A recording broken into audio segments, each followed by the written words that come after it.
para siyang ano ng ano, isda yung nasa tiyan. Wala. Di ba pag kinakain niya, lalagyan ng ano? So, ngayon ko lang siya nakita ng personal. Ganito pala siya. Pero dapat hindi mo siya tinanggal dyan. Yan o.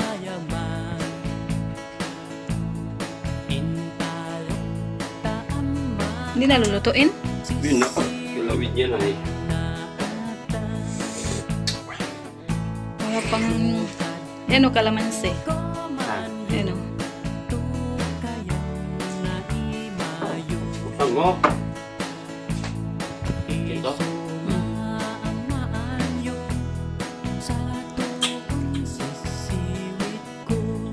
Pakita mo. Yan. Sino kumakain nito? Yung anong tawag dito? Sea urchin sa English. Sa Tagalog, pana-pana. Pero yan. May tusok baga. Oh, pana-pana yan.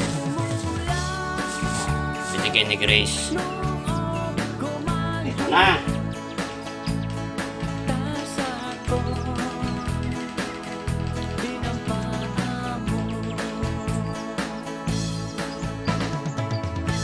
Lasa.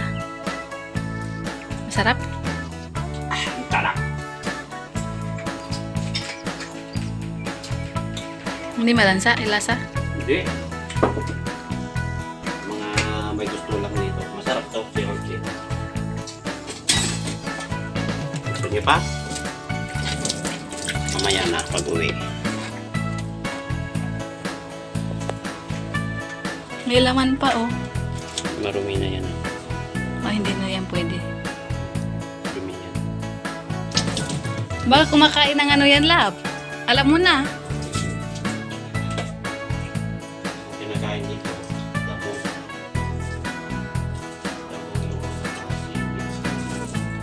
First time ko nakita siya ng personal. Sa ano ko lang nakikita to? Sa... Kita mo naman nila.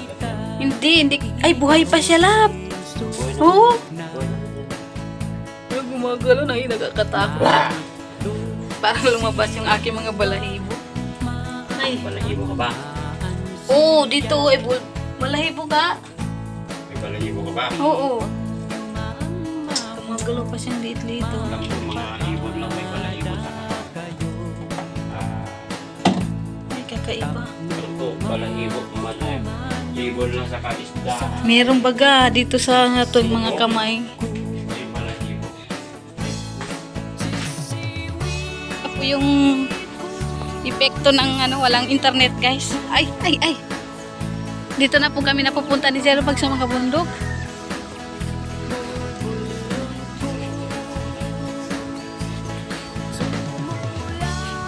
Oops. Up.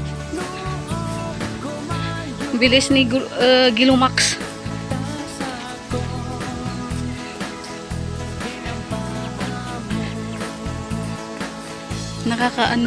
Nakakalungkot naman dito sa lugar na to. Naalala ko ang Mindanao pagka nakakita ako ng mga ganitong lugar.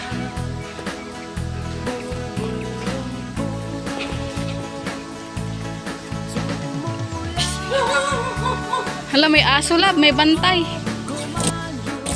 Tinapad ko siya sa sukat saka toyo. Siyempre, ano po yan?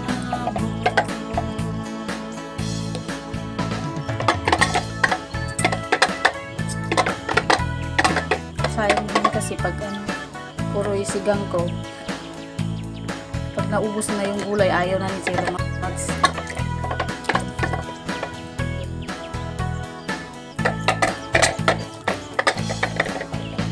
Takpan to ng maayos kasi si As.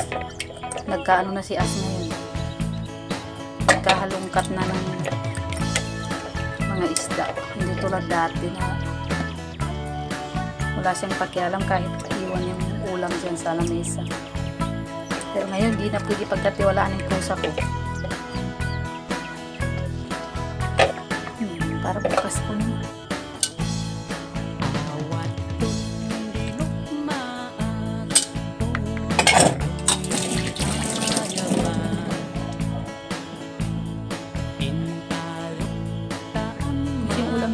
mamaya yung sinigang. Si Jello Mags ay wala pa dito. Kasi nandun sa coffee shop. Yata doon, nag-edit. Kasi hanggang ngayon wala pa rin kaming signal. So para bukas ko yan, taktan lang ko. Bukas ko po siya ito. Na may hari na po kasi para hindi po siya malikit mo. Ulam na po.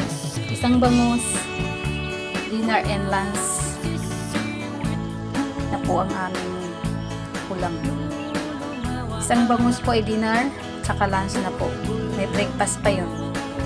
And thank you so much po. Ito naman ay hindi ko alam kung anong pangalan nito. Basta nakikita ko lang ito sa sa vlog na may kumakain niya. Bigay doon ni Grace kay Jello Mags. Ayan. Para siyang laman ng isda. For the first time ko nakita siya ng personal. Sa vlog ko lang ito nakikita. Tapos, yan po yung pagkain ng aso ko. Asa na yun? Si Jello. Ayan. Ayan po hindi masyado nakain si Jello ngayon. Kaya yung problema ni Jello. Jello. Ano? Okay ka lang? Okay lang ikaw? Yan po guys, mula nung iniwan ko siya dito iniwan ko sa labas, nung umalis ako dito ng 11 ng tanghali, ng 6 ng gabi, doon na po siya nagtamlay kasi sa labas ko po yung iniwan. Nagtamlay si Jello, ewan ko baka nalamigan sa labas. Kasi pag dito sa loob kasi nagwawala siya kung ano nung sinisira ay. Ayan o. Tapos hindi masyado nakain. Ganyan lang, nakahiga lang.